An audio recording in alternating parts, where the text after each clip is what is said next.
India's prime minister is in Israel today, and he was hanging out with Netanyahu and everything else.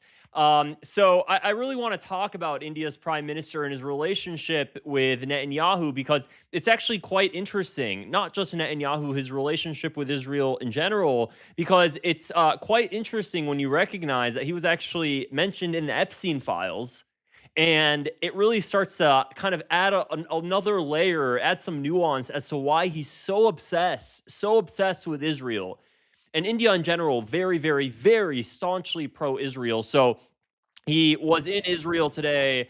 It was a pretty big meeting, very heavily publicized and everything else. Netanyahu here greets him right outside the jet.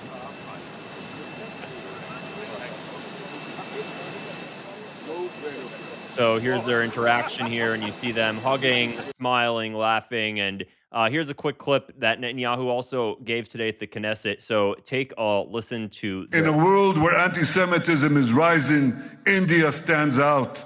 A civilization where Jews were never persecuted by the state, only welcomed. We don't forget that, too. Thank you, India.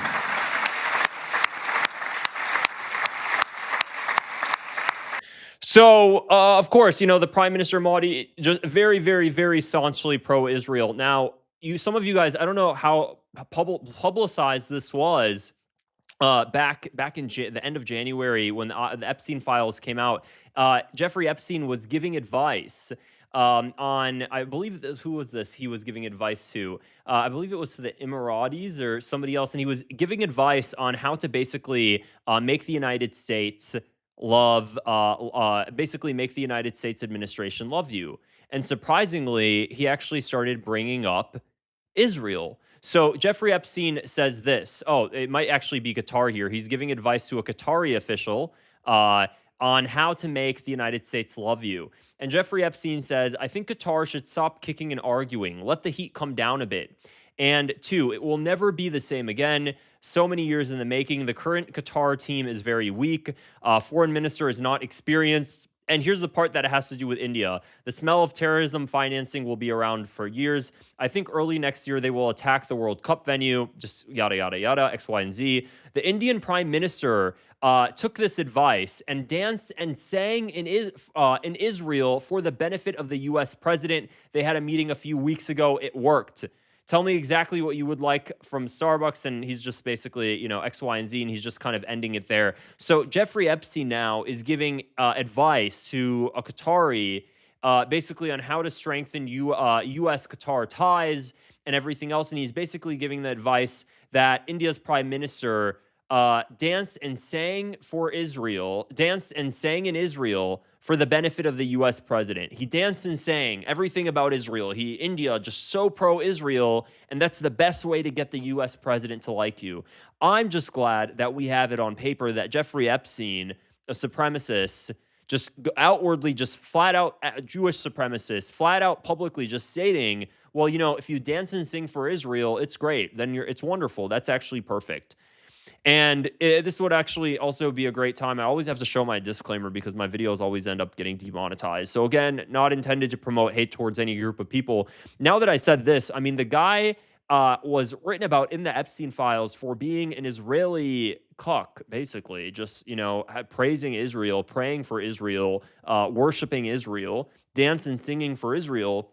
And because of that, he has a great relationship with the United States. Now, what's so interesting is this is actually true, because if you look at the way some U.S. officials, right-wing, staunch Republican officials, Nikki Haley is actually a perfect example of this. She'll talk a lot about India, and she'll talk specifically about how India is incredibly, incredibly close to Israel. And she'll talk about how the United States should really take care of its ally India because of India's relationship with Israel. It always ends up going back to Israel somehow, even when it has to do with the United States, with a specific country that is completely unrelated to Israel. Everything always goes back to how much do you like Israel?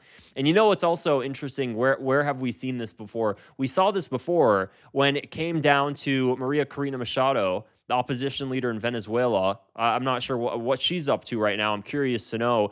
And what she started doing, so that way she could, become president of Venezuela after Nicolas Maduro was taken out. The first thing she started doing is she said that when she becomes president of Venezuela, the first thing she's going to do is move the embassy in Israel from Tel Aviv to Jerusalem.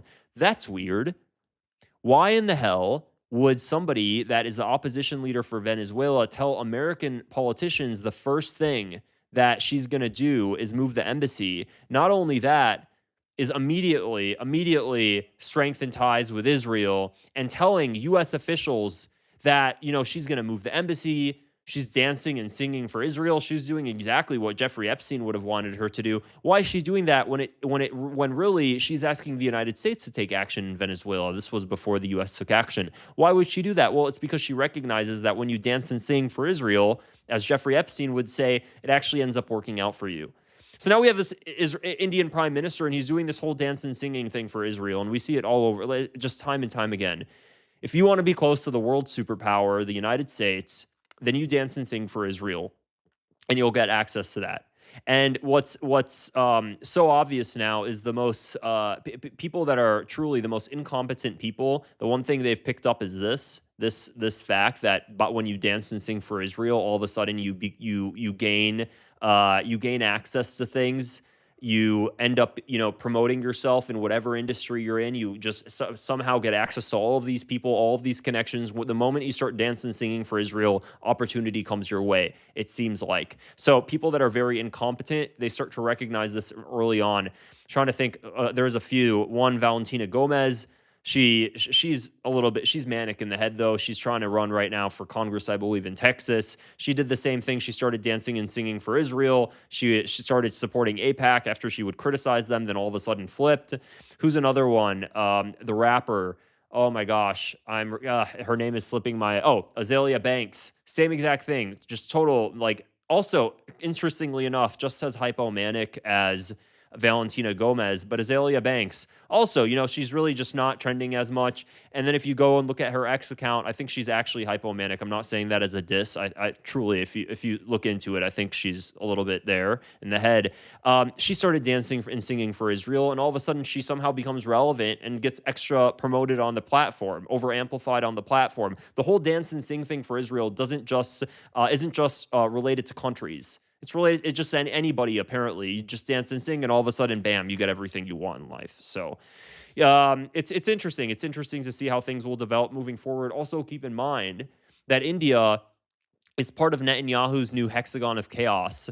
He's trying to form a hexagon of chaos to counter the destabilization force of Saudi Arabia with Pakistan. So that's also something important to keep in mind, that Saudi Arabia recently formed a defense agreement with Pakistan, a nuclear-armed nation.